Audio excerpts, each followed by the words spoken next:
인류 발전의 촉매 역할을 해왔으며 우리의 안전과 우리의 안전과 번영을 향상시켜왔습니다. 진정한 길을 찾는 사람들에게 가이드 역할을 하고 있습니다.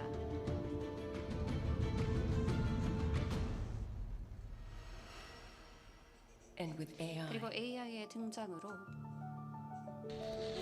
It is transforming every aspect of our lives at light speed.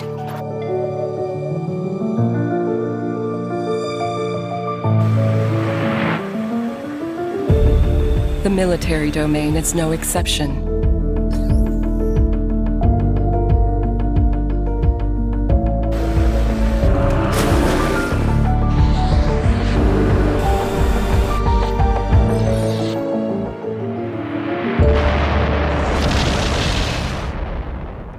But are we prepared? There are questions that require our attention. How will AI impact international peace and security? How can we ensure responsible application of AI? How can we establish AI governance?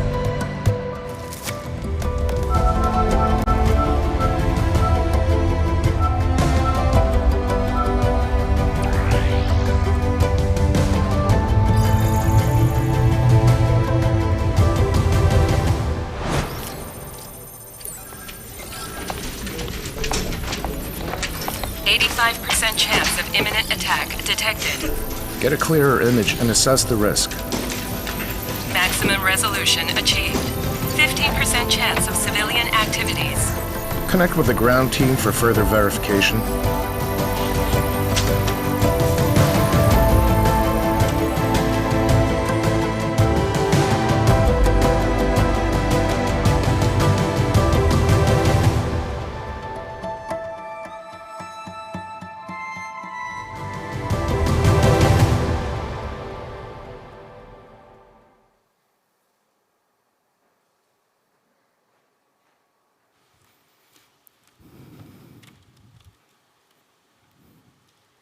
Distinguished guests, excellencies, ladies and gentlemen.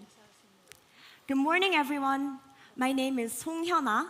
My name is Cho Yongbin. We are university students here in Seoul, and we are members of the Korean Youth Envoy for Disarmament and Non-Proliferation. It's truly an honor to speak to you today. Today, we're here as the representatives of the Youth Envoy to share our thoughts on what this REAIM Summit means to us and to our future.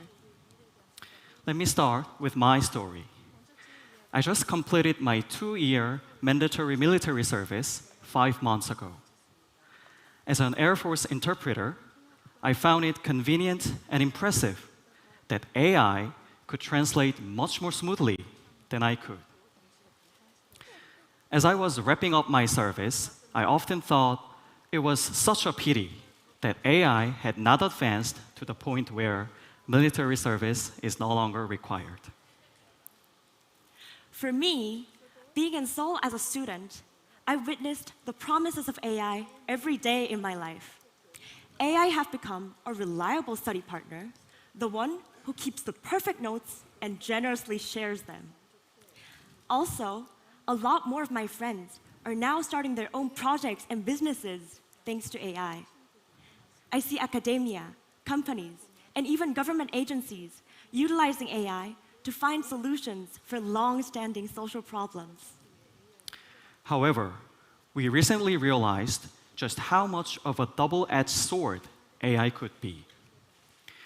The same AI that helps people create fancy images for their video projects can also generate deep fake images that could be used for crimes. The same AI that can recommend personalized medication could also recommend personalized fake news. And the danger does not stop there. AI being embedded in drones and missiles is already becoming a reality. If this trend continues, I fear that the battlefield could become more like an online game where taking lives becomes efficient and detached.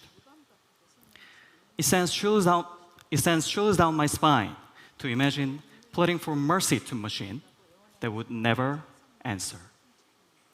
But you know what's truly terrifying? As AI advances so quickly, it would become impossible to turn back once we go down the wrong path. This means that us and the future generations would have to coexist with technologies we didn't choose, but bear all the consequences. That's why we are here today, to ask you, the leaders and decision makers, to take your responsibility seriously. The discussions on AI that you will engage in REAIM wouldn't just be about technology. They're about people. They're about the future we want to live in. So we stand here today, not just as students, but as a voice of the future. We count on you to make the right decisions, to confront this challenge head on, and to ensure that AI becomes a tool for good, a tool for building a better, safer world for all of us. Thank you. Thank you. Please give a big round of applause. Thank you. Thank you to Youth Envoy. And thank you very much for delivering a meaningful reminder of the important task that we will all need to address in our forthcoming sessions. Excellencies, distinguished guests, ladies and gentlemen, good morning and welcome to the opening session of the REAIM Summit 2024. Before we begin, allow me to introduce myself. My name is Jessica Singili, and today I'll be your MC at this opening session. It is my great honor and privilege that I can be here with you for the Responsible AI and the Military Domain Summit 2024. I'd like to extend my sincere gratitude to all of you for graciously joining us today, both online and offline. Thank you very much for your attendance today. REAIM is a platform for global discussion with all stakeholders on ways to ensure responsible military application of AI. The REAIM Summit 2024 aims to enhance the global community's understanding on the responsible military application of AI and explore ways to establish relevant norms. The REAIM Summit 2024 is hosted by the Republic of Korea and co-hosted by the Netherlands, Singapore, Kenya, and the United Kingdom. Ladies and gentlemen, we ask for your keen interest and active participation until the very end. With that, to start the opening session of the REAIM Summit 2024, now I'd like to introduce the Minister of Foreign Affairs, His Excellency Cho Tae-yeol, for his opening remarks. Please welcome him with a big round of applause.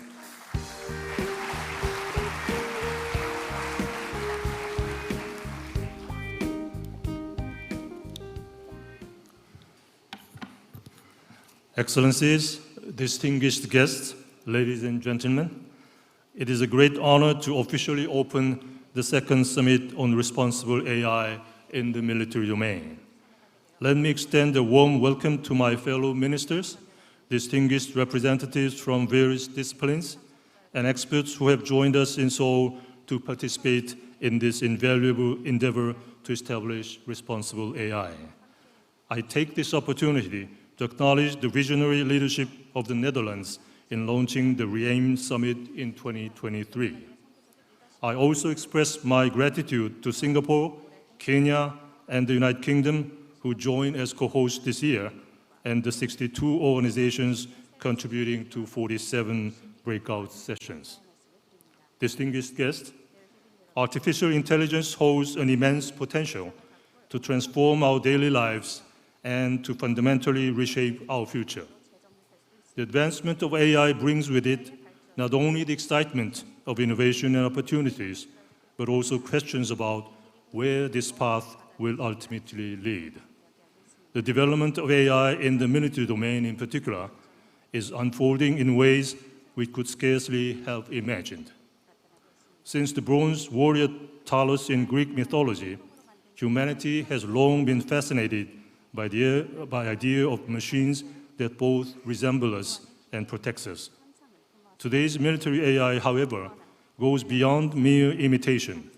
Rather, It is transforming the entire dynamics of military operation, emerging as our strategist, field commander, and soldiers, and often blurring the line between them.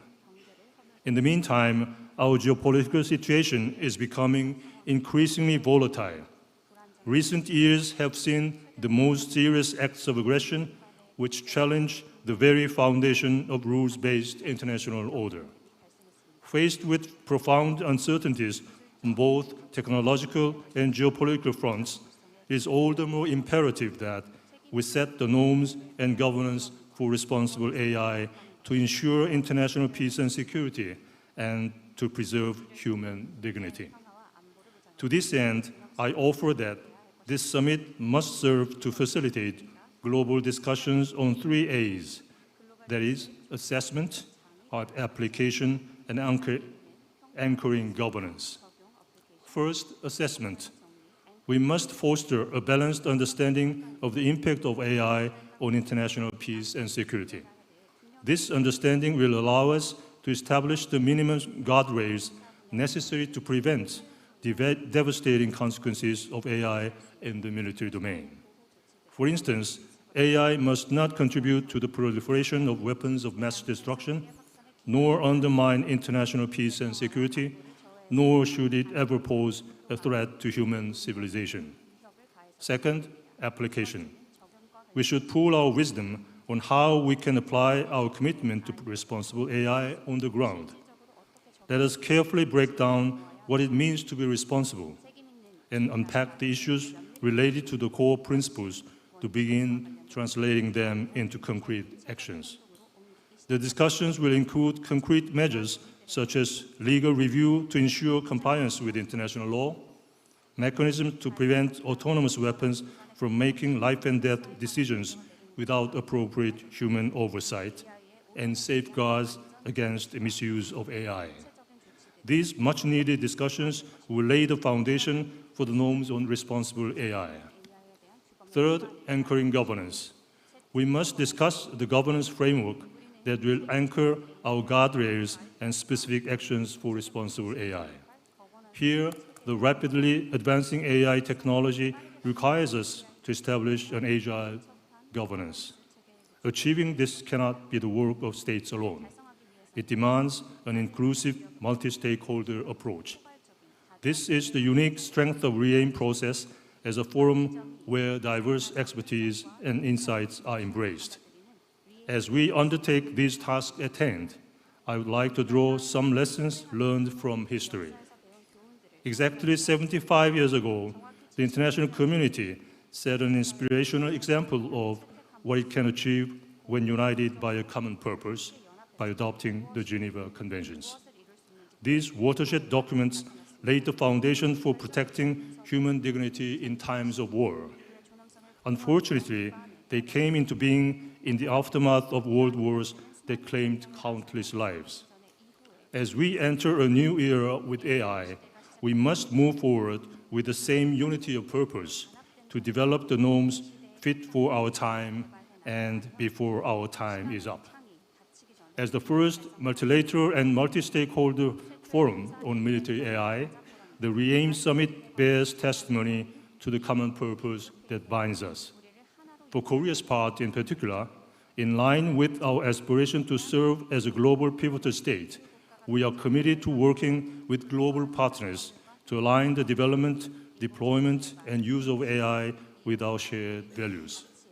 In the military AI space, the Republic of Korea will continue to bring the critical agenda of responsible AI to the forefront of the global agenda as an early champion of the REAIM process. In the civilian AI space too, the Republic of Korea will do its part by upholding the comprehensive vision laid out in Seoul Declaration for Safe, Innovative, and Inclusive AI adopted during the AI Seoul Summit in May this year. Let me close with a quote from late Dr. Stephen Hawking, and I quote, "Success in creating AI would be the biggest event in human history. Unfortunately, it might also be the last unless we learn how to avoid the risks," unquote. As we stand at a fork in the road, the choices we make today will set the course for the generations to come. Let us embrace our responsibility to ensure a safer tomorrow. Thank you very much indeed. Minister, thank you very much for that warm word. Thank you very much. So Minister Jo's opening remarks has raised the curtain on the meaningful REAIM Summit 2024. Thank you once again, and let's give another big round of applause to our minister. Thank you. Next, ladies and gentlemen, we will have the welcoming remarks by the Minister of National Defense, His Excellency Kim Yong-hyun. And this remark will be delivered in Korean, so please use the receivers on your seat. We do have simultaneous interpretation service in English. With that, ladies and gentlemen, now let's welcome Minister Kim with a big round of applause.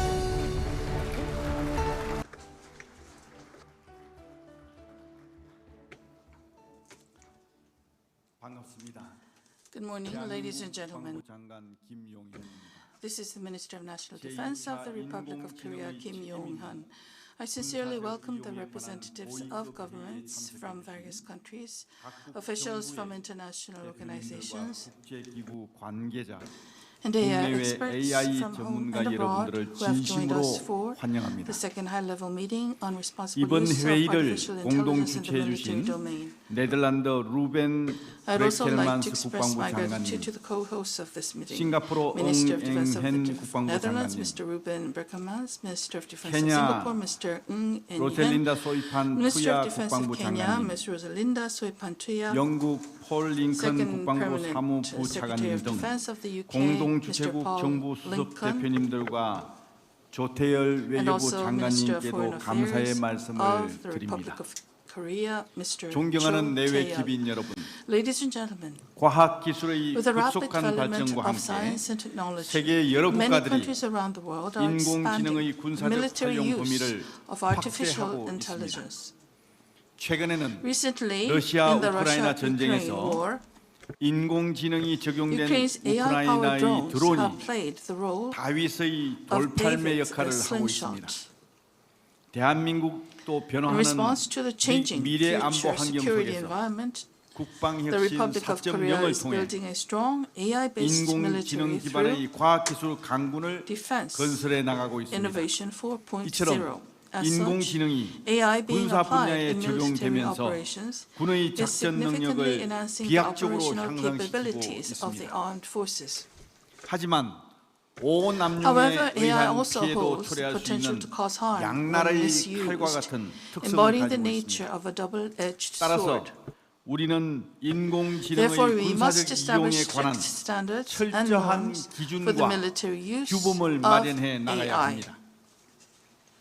존경하는 내외 기빈 여러분, Distinguished guests, 이번 I 회의를 hope 통해 인공지능의 책임 있는 군사적 that this 이용에 대한 meeting will enhance 균형 our balanced 잡힌 이해를 understanding of the 제고하고 responsible military 국제적 use of 기반의 AI 협력 and 기반이 strengthen the foundation 강화되기를 of 기대합니다. international cooperation. 대한민국 국방부도 The Ministry of National 인공지능 Defense of the 기술의 Republic of 적용에 Korea 있어 will continue to work closely 윤리적 기준을 with the 엄격히 international 준수할 수 community to 있도록 ensure the strict 국제사회와 adherence to 지속 ethical standards 협력해 in the 나가겠습니다. application of AI 다시 technology. 한번 참석해 주신 정부 수석 Once again, I 대표님들과 welcome the distinguished 관련 representatives 기관 of 관계자 governments 여러분들을 and related 환영하면서 organizations, 여러분 모두의 and I wish you good health 건성을 기원합니다. and success. 감사합니다. Thank you. Thank you, Minister. Thank you for gracing us with your remarks. Thank you very much for your leadership as well. Ladies and gentlemen, let's give another big round of applause to our Minister Kim. 한번 김용현 장관님께 큰 박수 부탁드리겠습니다. Thank you. The inaugural REAIM Summit was held in The Hague in February 2023, co-hosted by the Netherlands and the Republic of Korea. And this year, the meeting is being co-hosted by 4 countries, the Netherlands, Singapore, Kenya, and the United Kingdom. Now, ladies and gentlemen, we will have the honor of hearing congratulatory remarks from His Excellency Ruben Brekelmans, Minister of Defense of Netherlands, who are joining us today as a representative of the co-hosting countries. Let's welcome him with a big round of applause. 인사를 해주시겠습니다.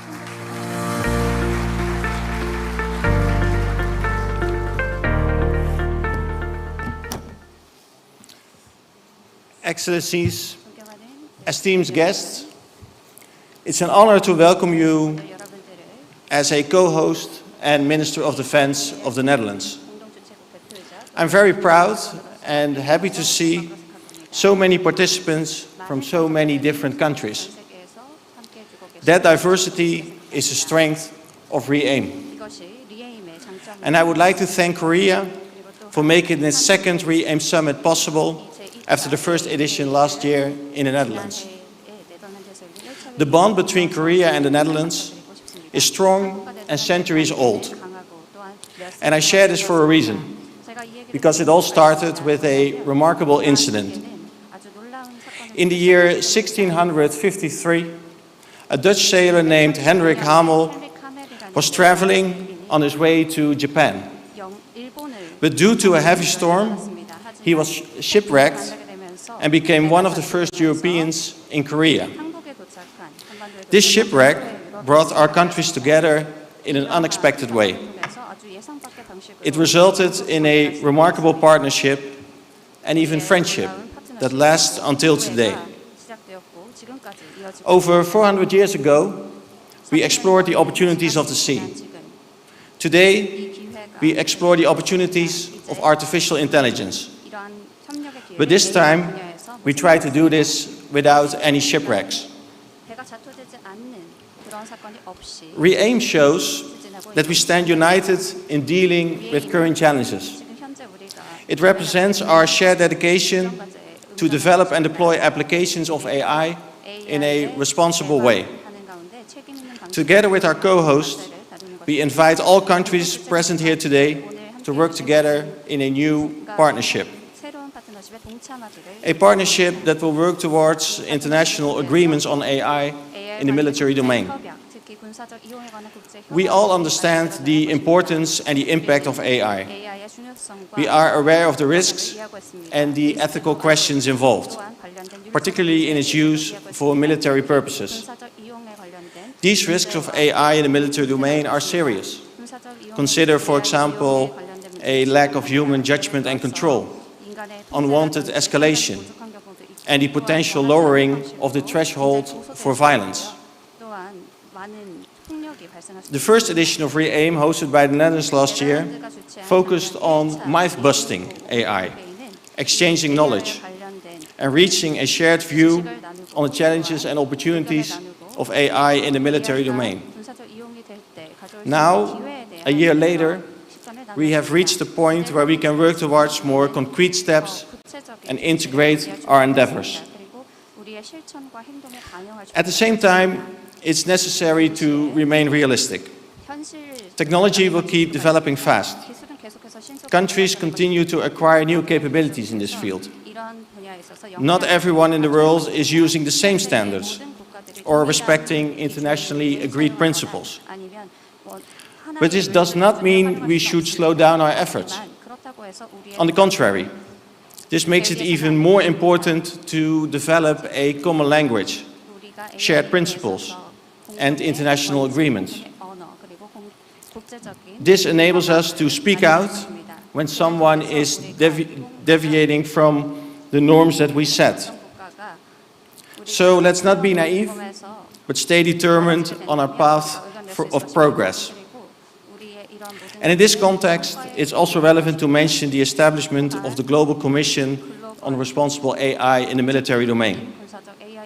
The Global Commission was launched during the REAIM Summit last year and will serve as an international forum to promote policy coherence. The Commission will deliver a strategic report with short-term and long-term recommendations on AI governance in the military domain. I congratulate the Commission of the appointment of a chairman, the former Estonian President Kersti Kaljulaid, with her recent appointment as a chair. Ladies and gentlemen, we must keep in mind that this is a global challenge. We all understand the urgency of this issue. That's why you all came to Seoul to discuss this important topic. We have work to do to prevent any storms or future shipwrecks. I wish you all a fruitful conference. Thank you, Minister. Thank you for co-hosting this important gathering, and thank you for those warm words as well. Let's give another big round of applause to our minister. Thank you. Ladies and gentlemen, we'd like to extend our sincere gratitude once again to all of you for joining us today, both online and offline. And this brings us to the end of the opening session of the REAIM Summit 2024. And the REAIM Summit 2024 will commence today with the opening session, followed by 3 themed plenary sessions, REAIM talks, breakout sessions, and a ministerial roundtable, all taking place through tomorrow. The first plenary session will be followed by an in-depth discussion on the subject of understanding the implications of AI on international peace and security. Following first plenary session today, breakout sessions will be held concurrently on the 3rd floor of this hotel, the Lotte Hotel, and 36th of the Westin Josun Hotel. And ladies and gentlemen, these sessions will feature in-depth discussions on various critical topics, including the impact of AI technological convergence, AI and global arms race, AI and war, AI and strategic stability, and AI and cybersecurity, and AI for civil protection.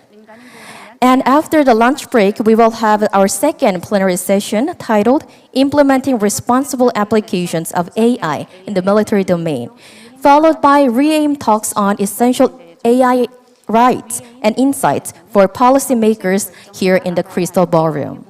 Additionally, there will be breakout sessions covering a range of critical topics, including human-machine interaction and possible legal frameworks, definitional issues, and unpacking technical challenges related to explainable and trustworthy AI. So, ladies and gentlemen, we ask for your continued participation throughout the sessions.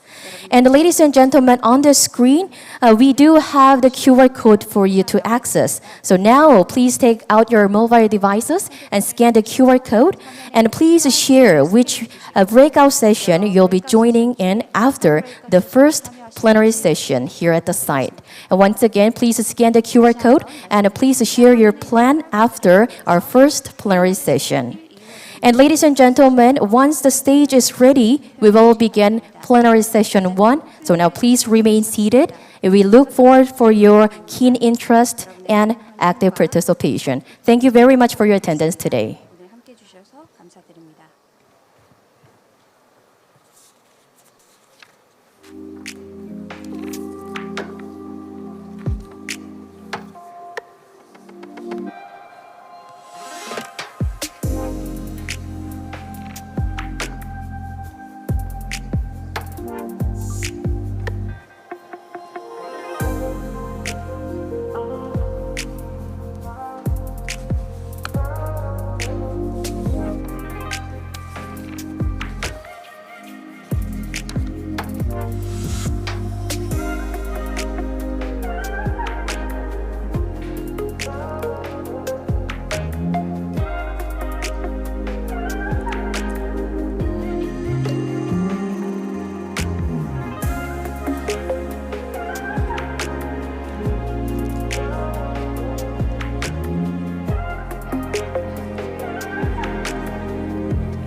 Ladies and gentlemen, may I have your attention, please? The first plenary session will begin shortly. Excellencies, distinguished guests, now please remain seated.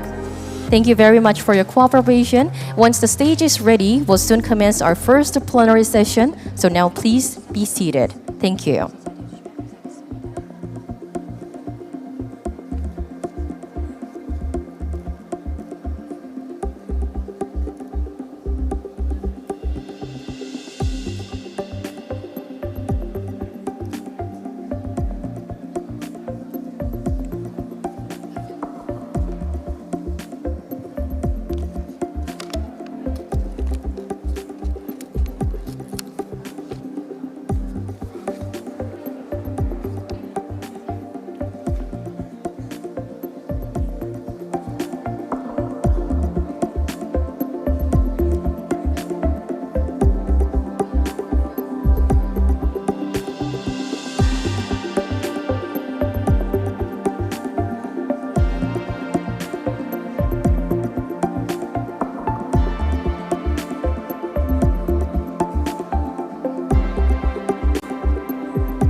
Distinguished guests, ladies and gentlemen, welcome back to the REAIM Summit 2024.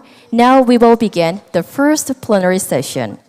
This session will focus on the topic, understanding the implications of AI on international peace and security. And today, we're honored to have Ms. Son Ji-ae, Ambassador for Public Diplomacy of the Ministry of Foreign Affairs of the Republic of Korea, as our moderator. As you can see on the stage, we're joined by esteemed panelists as well. So before we begin this session, ladies and gentlemen, please welcome them with a big round of applause.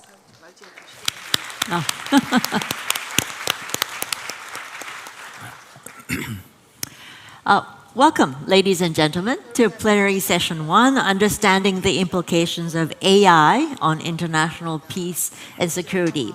As introduced, my name is Son Ji-ae, Ambassador actually for Cultural Cooperation. We have a separate ambassador for public diplomacy, but I'm for Cultural Cooperation for the Ministry of Foreign Affairs of the Republic of Korea and an invited professor at Ewha Women's University.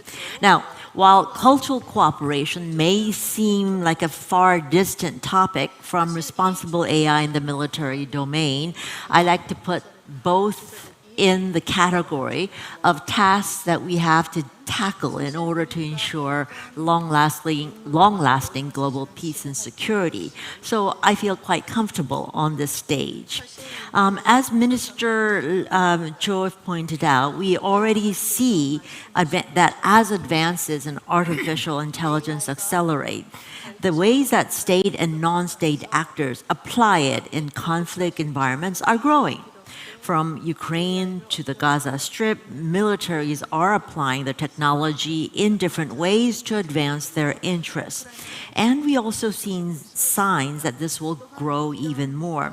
Here in this part of the world, we have recently seen media photos showing the North Korean leader overseeing a test drone attack. Nevertheless, we find ourselves not adequately prepared to manage the role that AI will play, especially in the military sector.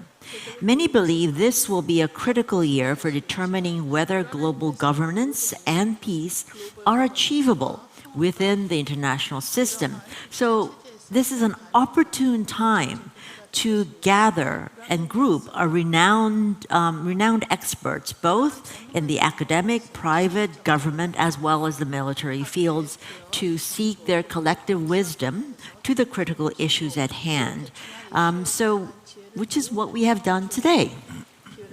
Although there was a brief introduction of all our panels, let me give you a brief outline of who they are. The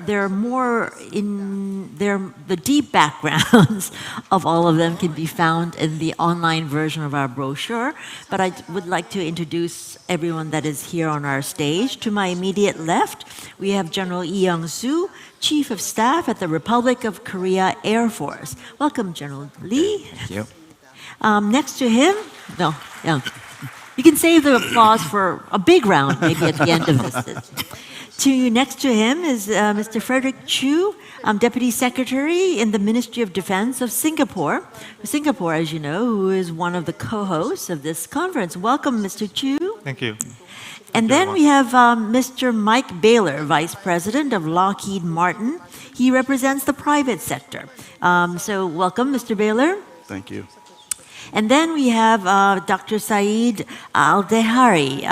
He is the director of the Center for Future Studies from the University of Dubai. Welcome. And at the very end, we have Dr. Paul Charest, the Executive Vice President and Director of Studies at the Center for New American Security. So welcome. So welcome all. Now you can, yes. So, welcome everyone. Let's start with General Lee. Now I mentioned Ukraine, Gaza, and even possibly North Korea. But from your standpoint in the military sector, how far have we come in the current and potential use of AI in the military domain? Okay. Thank you for your question.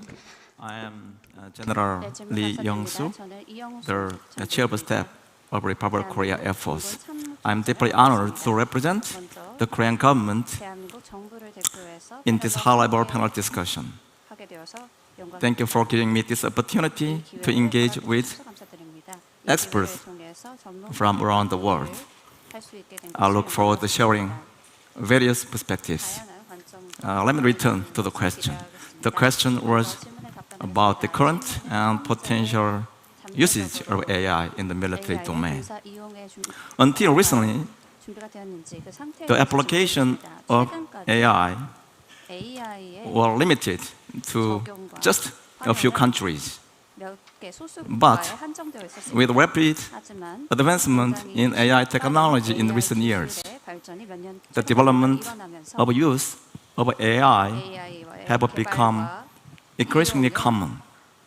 During the Russia-Ukraine war, the Ukraine openly used AI to develop lower tech cost weapons of various types. It also utilized a unique system called Gorum. I'm not sure if I pronounced exactly, but they call the Gorum system to analyze multiple sources of information to locate the enemy. Additionally, in the Israel-Hamas war, Israel utilized its homegrown system called Hafsora to identify target enemy locations. Also, it operated its AI-powered optical sights on rifles, detecting and assisting in shooting down enemy drones.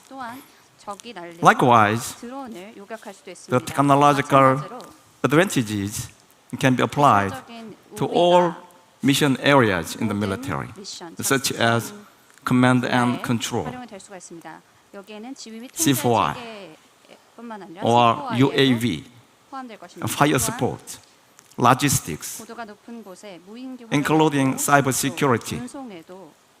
That's why many countries utilize this AI technology to make the most of favorable conditions. But this varies slightly from country to country.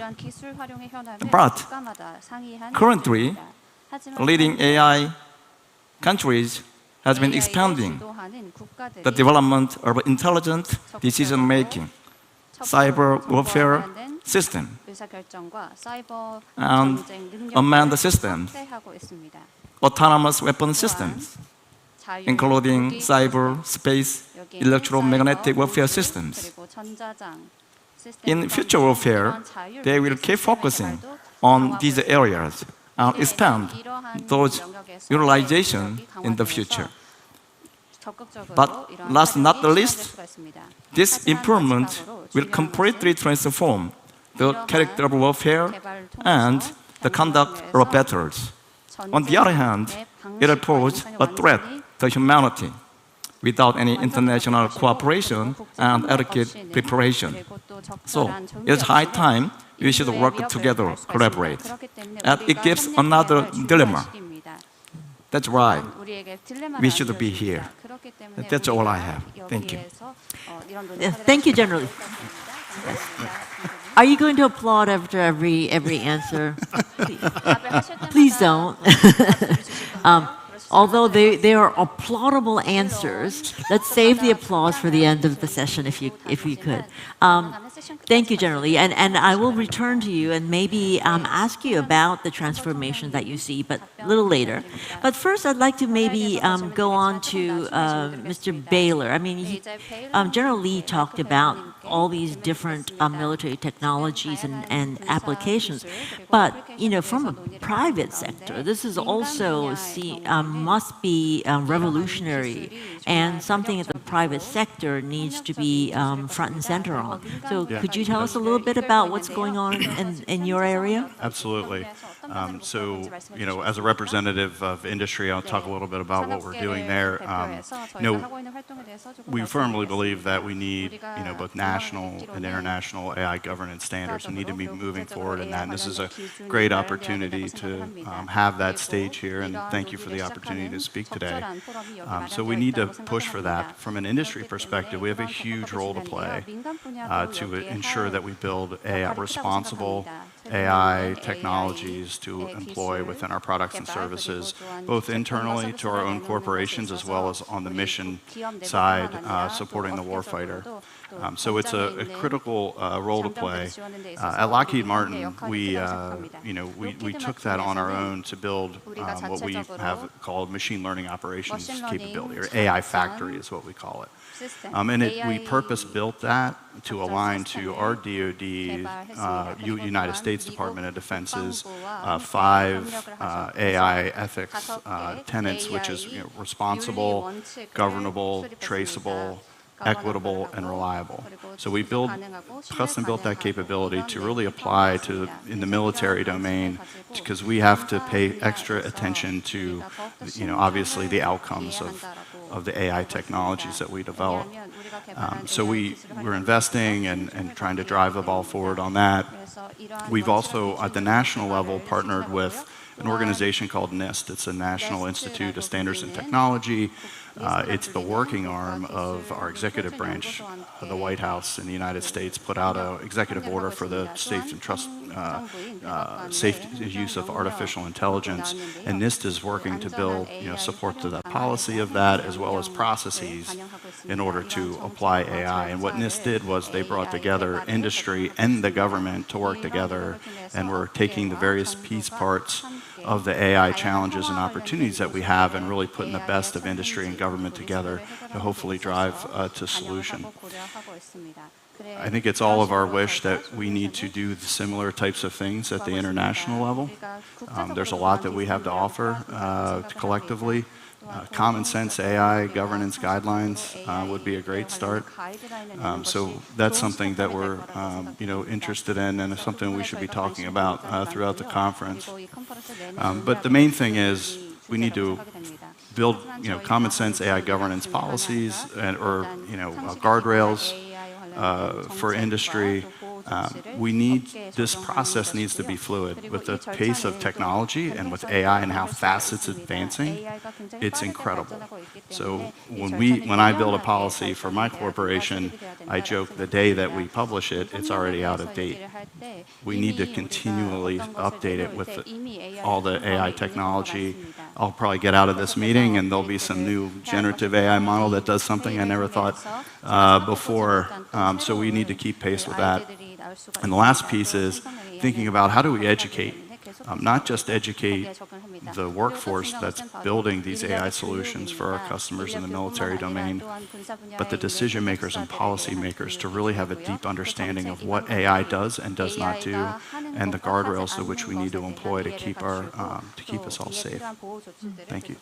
Thank you, Mr. Baylor. I mean, you outlined aptly the advances that are happening very quickly, even not by days or weeks, but by minutes or seconds, and those things that we have to take into account as we talk about applications. But I was just told, we were talking to some of the military folks here and talking about the fact that there's no time, no application like in wars to see what military technology is. And I think I was talking to Dr. Charest, and so there's no more really show of what AI is doing than is what is going on the ground. And you just came back from Ukraine, I believe, and tell us about what you saw in terms of the applications of AI in the military realm, especially in a conflict zone.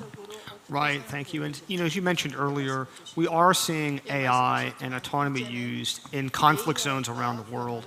So I was in Ukraine earlier this year and met with their armed forces and their drone developers. And the scale of innovation is just remarkable. And it's both the speed of that innovation. War is an accelerant of innovation. There is an urgency to come up with solutions quickly to problems on the battlefield.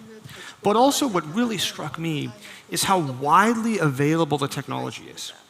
that, I spoke with individual engineers who were building drones using parts that they'd bought online and 3D printers, and then adding in more autonomy. And on both sides, Russia and Ukraine, there's just a massive number of drones being used in the conflict, tens of thousands of drones. Most of these are remotely controlled by people. But we also see a lot of jamming on the front lines to jam the drone's communication links. And that creates incentives for more autonomy and using more AI. And so you can see this trajectory that we're on, where today these technologies are controlled by people, but over time we're going to see people ceding more and more control to these machines.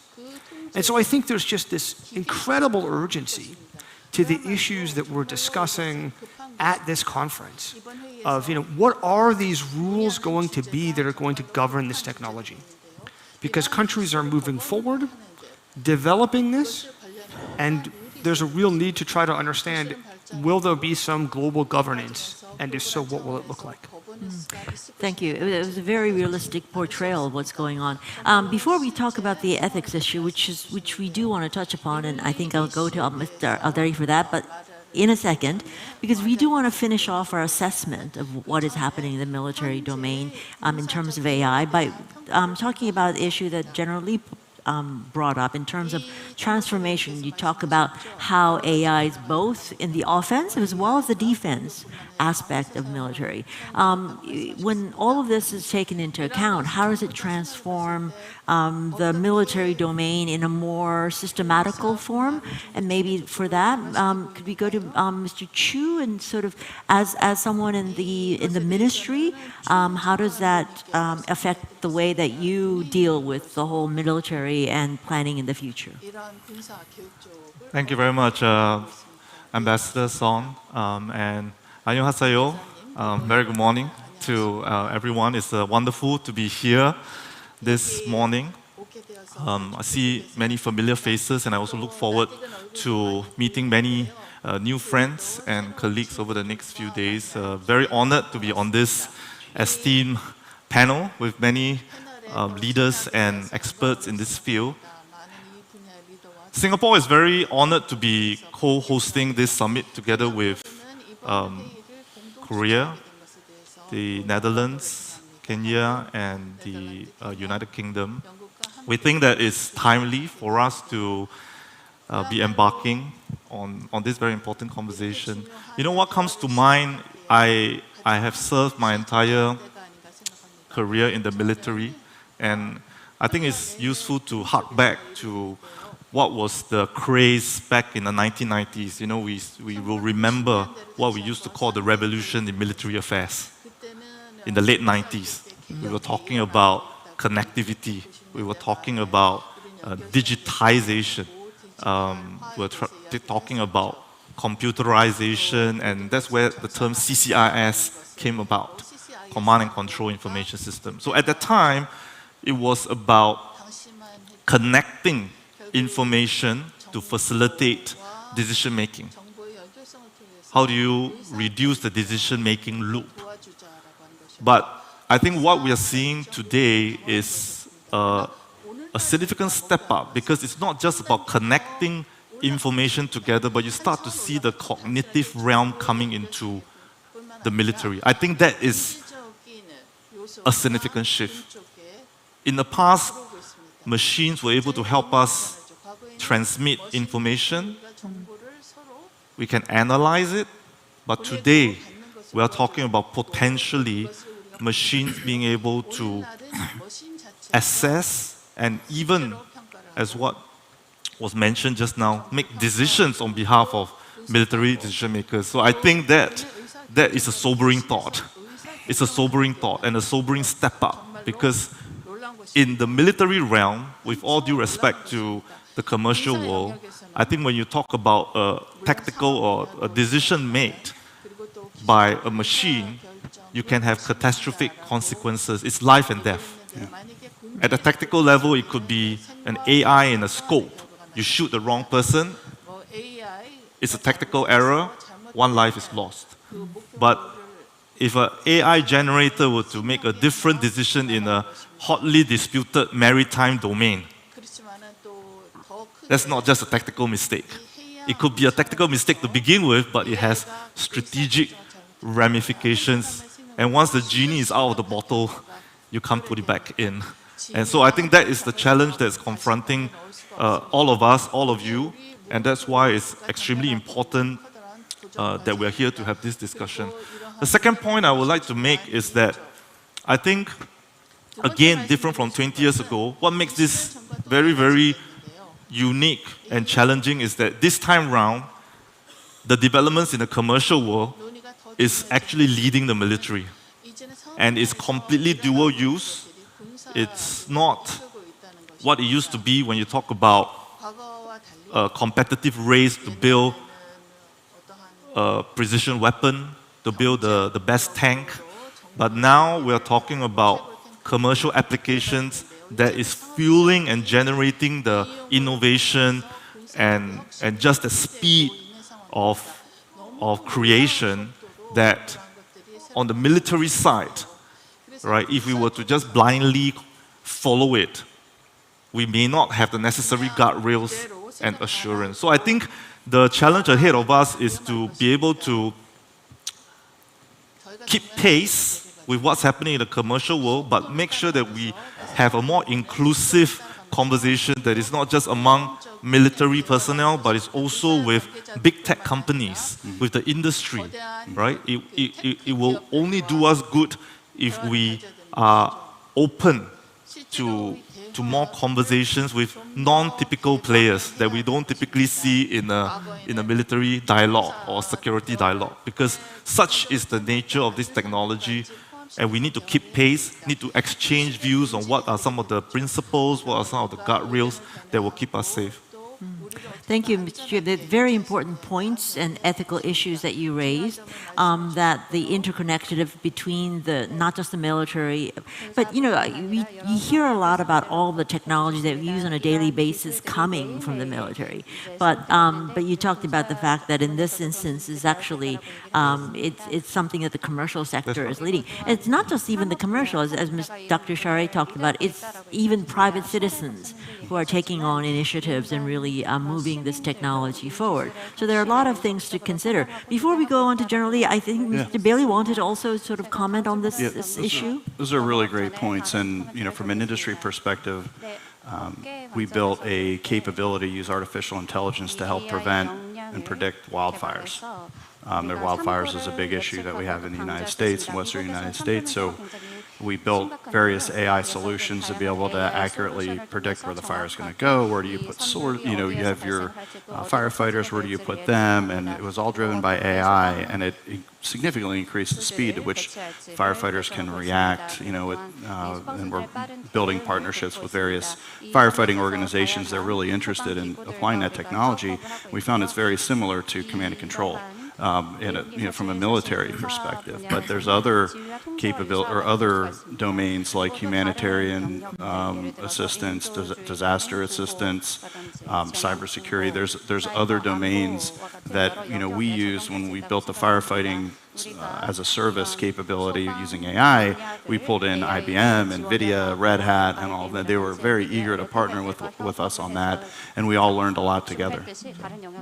Yeah, I mean, all those names that we hear in the application in the private sector, I guess would be really crucial partners in this aspect of AI. Before we go on and move it a little bit more generally, I just want to go back to General Lee, and you talked about the transformations, command and control, logistics, all of these areas.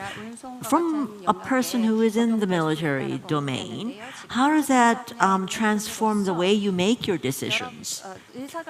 Maybe as the weapon systems, AI-powered weapon systems can quickly analyze the vast amount of data and adding in decision-making process quickly, better than past. And also it can improve military abilities in some areas, like forces, unit, and personnel. Either require or restructuring in combating 개선될 수 있습니다. adversaries and competitors, especially in C2 areas. It is sophisticated. It's hard to deal with that kind of system. Without any precise command and control ability, we cannot achieve our purpose or goals during the combat mission. That's why we are putting AI-powered systems to analyze and think ahead of adversaries, competitors. That's why we are putting a lot of efforts to acquiring or systemize all necessary some tools or structures in the military. Well, generally, you point out that this AI technology is a necessity now in the military domain. But Dr. Al-Daheri, I mean, sort of broaden this discussion for us in terms of what are the things that we need to really consider as we move forward and think about the impact of AI in the military domain now that we have assessed the really crucial aspect and all the players that are now involved. Right, so first of all, I'm really happy to hear the minister and his talk today addressing the global governance issue for responsible AI and military. And I think this becomes really necessary as my colleagues here have talked about where we're going with this technology, where AI is being applied today in non-traditional way and with the autonomy that we're going forward with AI. So I would like to highlight here that the impact of AI today is going to really reshape warfare, security, and global stability in many ways. First thing is when we talk about now we're stepping into a new uncomfortable zone of using this technology in what is called autonomous weapon systems or lethal autonomous weapon systems laws. And this is basically, there's no agreed upon definition for this. And I think maybe here we need to come up with standards and definitions when it comes to the terms and the context of AI within the military domain. But basically these, what we call earlier this morning when we had on the table, killer robots, is that AI today can identify, can target, and can kill a person without a human in the loop, without human intervention. And we see consequences of this in many ways. First of all, there's going to be a loss of human accountability. Who to blame when an autonomous machine kills, without human intervention? So this becomes, one issue. The second issue is the risk of escalating conflict. As we see, countries now is going to develop these technologies for example, for many purposes, for achieving superiorities, for protections of their countries. This is going to escalate and trigger unintended escalation in conflict, especially if those, for example, systems malfunctions or hacked. And another one is destabilization is going to, and arm race that we see proliferation of these systems could trigger on international arm race and increasing reliance on AI for lethal decisions, potentially undermining global security. So I think what we need here in terms of policy is really to have a strong international framework to regulate the development and deployment flows. We saw in 2022, about 70 nations have raised a concern, in the United Nations that we need to put an instrument or to come up with a treaty either to ban or at least put some kind of control to those autonomous systems. Late last year, actually in December, the Secretary General and the President of the ICRC, International Committee of Red Cross, also have called to come up with an instrument or a ban on lethal autonomous weapon systems. There are some countries who resist this. They are not with a strong ban, but maybe with a non-binding agreement. And the Secretary General wanted that in 2 years' time, by 2026, is to really have reached a conclusion or an instrument with regard to the laws, lethal autonomous weapon system. So this is one area we're talking about where really demand a global collaboration and a consensus, regarding this system. The second one is, of course, my colleagues here have highlighted it as well, is the AI-driven cyber warfare. We think that today, AI can be used as a dual-sword technology. Can be used for good, can be used for bad, but one of the consequences is that if this technology is being used by adversaries when it comes to, for example, disrupting civilian infrastructures, power grids, financial systems, nuclear facilities, and so becomes vulnerable to this, and could also lead to the escalation of cyber conflicts as countries, try to become under tension between nations, increasing the risk of open conflict. And what we need here is, again, is a strong collaboration on the cyber defense, an agreement on non-targeting of critical civilian infrastructure. These are, I think, the two, probably the most important impact areas where we see that we need more collaboration, we need more governance. Of course, my colleagues have highlighted different applications, and when it comes to AI being used in decision making, then this autonomy, I think, need to be regulated in a very good way. Thank you for pointing out all of these very, very crucial areas, cyber warfare, and so forth, in terms of where we're going to have to really come to a global consensus on what much. But as you pointed out, a lot of what we hear about AI, especially in the military domain, tend to be very frightening.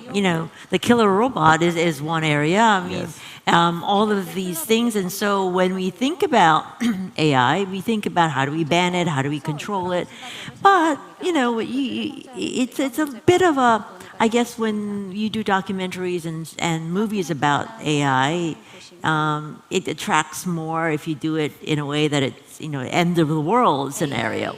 But, but AI, in a sense, as Dr. Shari talked about, it works both ways. It can really work in many ways. So in terms of the peace building or peacekeeping aspects of AI, and especially in the military and in the international security aspect, what role can AI play in this area?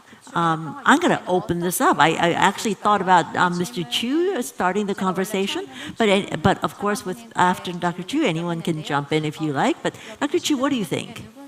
Well, I think first of all, I wanted to just share a perspective that, very often when we talk about AI in the military, it's easy to jump into the lethal aspects, right? I mean, that clearly is the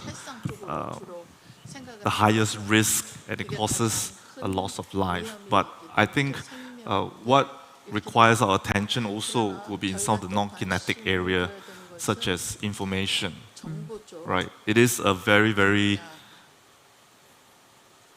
dangerous payload, so to speak, if you think about it. It doesn't explode, but whatever happens on the internet and whatever comes out of AI-generated comment, image, video, has the risk of creating divides in a society, and it might arguably have a greater risk and harm to human society. So I just wanted to call this out, just because we are AI in a military setting, doesn't mean it's all about bombs and killing. Killer robots.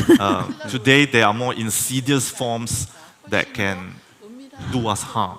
So I think in the area of information is something that requires, and I think that is why the REAIM process is complementary to what is happening on the UNGGE on laws on the lethal autonomous weapon system, because lethal autonomous weapon system ultimately is just one very focused application of AI and of a higher sort because it's completely autonomous. But even if it's with somebody in the loop, man in the loop, but you have applications in information, in swarms, and so on. There are many other applications that I think we can ill afford to take our eyes off. Dr. Chare, I mean, could you join in and tell us what are the things that we need to take into consideration as we talk about governance and setting up frameworks for dealing with AI? Yes, so I think there's a couple of things, or things that we need to really work on. One is really have an international governance and a legal framework in terms of establishing treaties, and I think we need to advance with the efforts of the UN Secretary General in terms of putting an instrument, for the control of laws. Second is, of course, somehow to include and mandate meaningful human control, human in the loop. How we, want to, apply this more pragmatically and more practically. And I think this really needs to ensure human oversight and critical decision making becomes really an issue. And also maintaining accountability, how we maintain accountability at the end. This is one thing. Again, I've seen countries develop like the US, the US Defense has developed ethical AI guidelines and responsible AI practices. I think this is good, but of course, how we ensure enforcement. This becomes really an issue. The whole world now, when it comes to the private sector and also with the public sectors, there are many countries who have, issued responsible and ethical AI guidelines and practices. It's about how we really operationalize those principles when it comes to implementation. It is easily said than done. People who work on AI, and I remember when I did my master's degree a long time ago in 1988, I worked on the back propagation algorithm at that time. It becomes really how you define fairness, for example. What constitutes fairness? So these principles are easily said than done, but I see there is a development coming up now with the big tech in terms of tools that are available to really be able to assess, for example, the bias in systems, assess the bias in the data set that we have. So this is one thing is about developing guidelines, but more is, of course, of enforcing those guidelines. The US Department of Defense, they developed these guidelines since 2018 as part of DARPA's efforts and the Ministry of Defense, but is about how to put those guidelines, I think, in practice. Again, another important thing is also about how we ensure that these systems will not accelerate or not compromise non-proliferation controls and export systems. We see now countries, for example, we can see it now is happening between the US and China in terms of putting more restrictions and more controls on export controls and the technology that can be exported to other countries. So I think we need to have agreements along these lines that will at least, bring accountability, bring, clear governance. The Commission, which the Minister has pointed out in his speech this morning, is something good that we have at least a Commission now that looks into the responsible and ethical AI within the military domain. And we started to see a structure coming globally with the UN having an advisory committee from several members highly members from governments around the world to put this. I think this is going to take some time by the nature, I mean, we are in a situation where the technology is developing more than what we are capable of doing when it comes to regulations and when it comes to policy. But as long as we move forward and as long as we see cooperations among countries really to put this governance framework in practice, it's going to maybe take some time, but I'm very optimistic that at the end we can reach into a global consensus when it comes to the use of this technology in the military and other areas. Well, Dr. Alder laid out a lot of very, very thought-provoking ideas. Dr. Chare, what do you think? I mean, do you think these kind of enforcements, which are really central to putting together any type of AI governance, are realistic and possible in this kind of age that we live in and what you saw on the ground? Well, I think you're right to ask this question, as you said earlier, about what are the ways that we can use AI that are beneficial. And there are many of those, and not just for military effectiveness, but also to increase stability among nations, to, for example, like reduce the risk of surprise, or to make warfare more precise and more humane on the battlefield. And so I think we're in this moment in society, we're in a lot of different industries, we're trying to figure out what are the things that humans should do, and what are the things that we should have machines doing. And that line is going to change over time as the machines get better. And so we're doing the same thing in the military, and you can think of things where using AI could make warfare more precise. So for example, let's say that we have a camera from a rifle scope or on a tank or on a drone looking at a person out on the battlefield. And we want to know, okay, this thing that this person is holding, is it a rifle in their hands? Or is it a rake or a shovel or something else? Well, can we use AI to do a better job of that than maybe a person could? Absolutely. It's absolutely something we could use AI for. We can get the data, we could train a machine learning system, we could even measure that performance and maybe say over time, okay, that's better than humans. Now let's say you go the next step and say, okay, is that person a combatant? Is that person, should we target them with lethal force? Or if there are civilians nearby, how much collateral damage is proportional? Those are much harder questions to answer. And so there are going to be some things that are sort of fact-based answers, where we can collect data and we could train AI systems. And there are going to be other things that are going to require judgment, where the right answer depends on context. And those are much harder for machines to do. And so I think, as we move forward, we want to think about, are there some things that require uniquely human judgment out on the battlefield, where we want humans to do them, not because the machines cannot do them, but because the machines should not do them. And there are important differences between humans and machines. Humans are responsible for the consequences of what's happening, from a legal standpoint, from a moral standpoint. So how do we find ways to use these tools without giving up that human responsibility is, I think, really essential.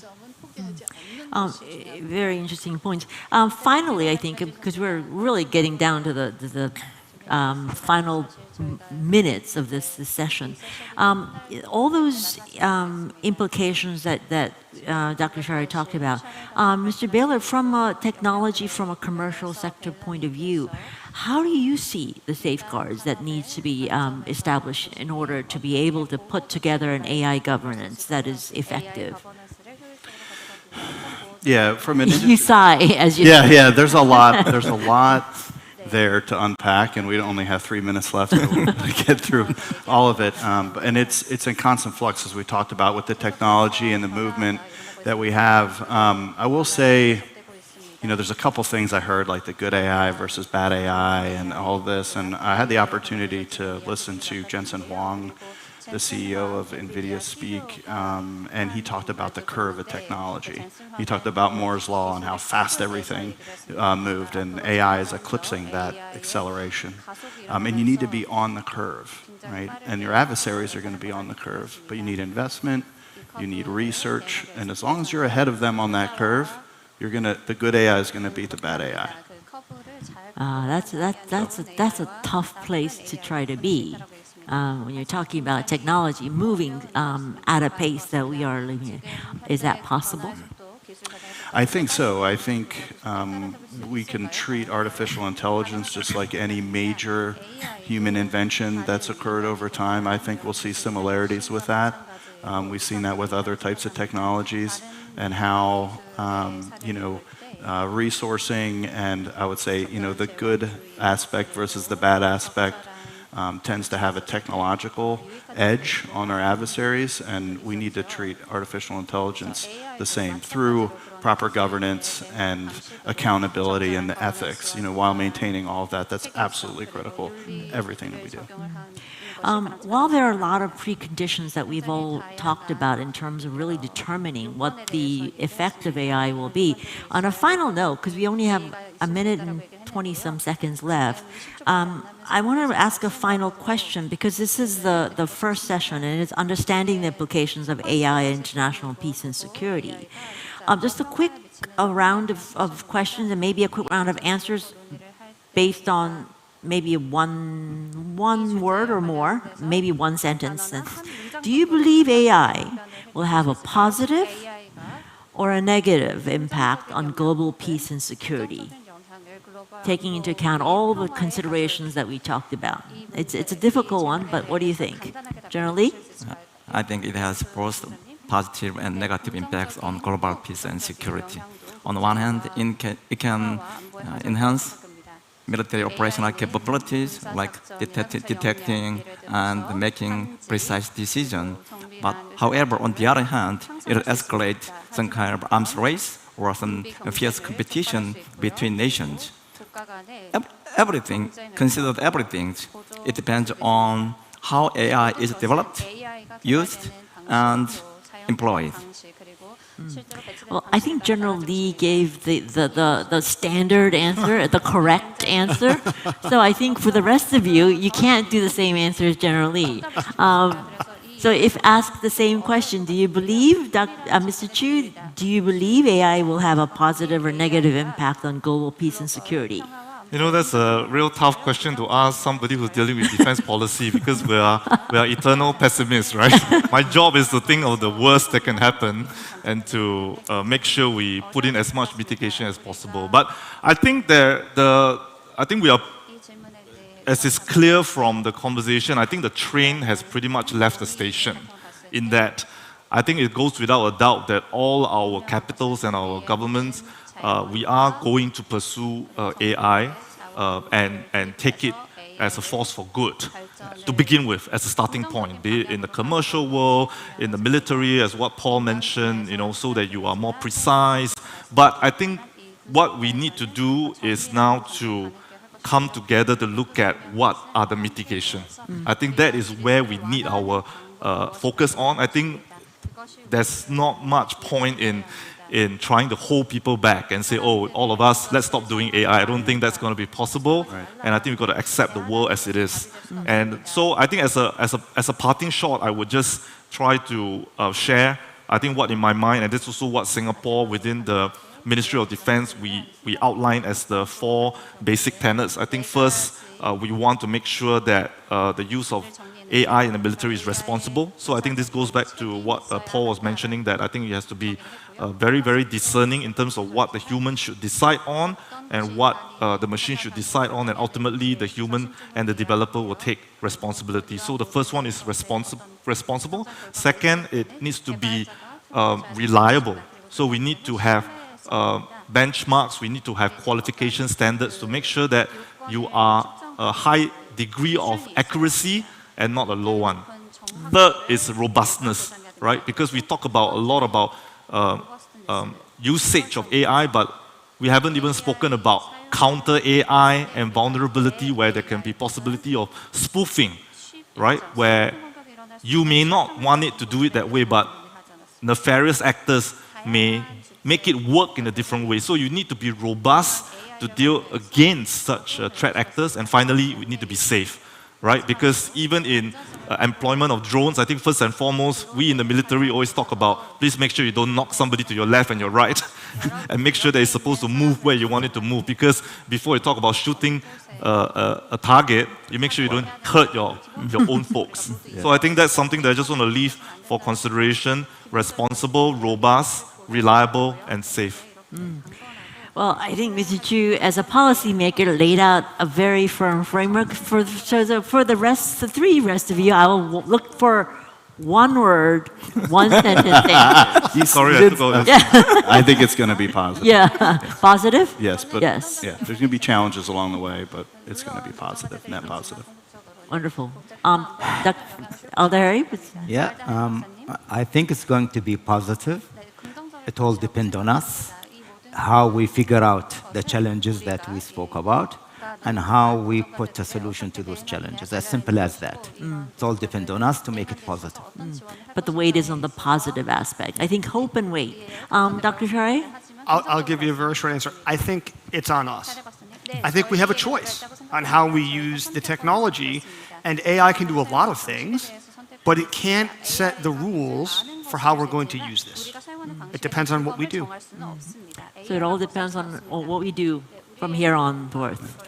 And on that note, I'd like to thank all our wonderful panelists for your wonderful insights into the new world we found ourselves. It does seem to be that there are both negatives and opportunities and challenges. But we also see that by collaborating, cooperating, hopefully we will be able to achieve a state where it brings out the strengths of both humans and machine elements to increase international security. So thank you all for listening. Thank you all for participating. Now is the time for the applause. And hopefully you have a wonderful session later today and tomorrow. Thank you. Thank you. Please give a big round of applause once again to our moderator and esteemed panelists, ladies and gentlemen. Thank you. And we'd like to express our sincere gratitude to all of our participants, both online and offline. Thank you for your participation. Following this, the breakout sessions will be held on the 3rd and the 36th of this hotel, the Lotte Hotel, as well as the 2nd floor of the Westin Josun Hotel. And the participants will be invited to multiple breakout sessions, which will take place concurrently, offering in-depth discussion on the critical topics related to the thematic focus, such as the impact of AI technological convergence, AI and global arms race, AI and war, AI and strategic stability, AI and cybersecurity, AI for civilian protection, and more.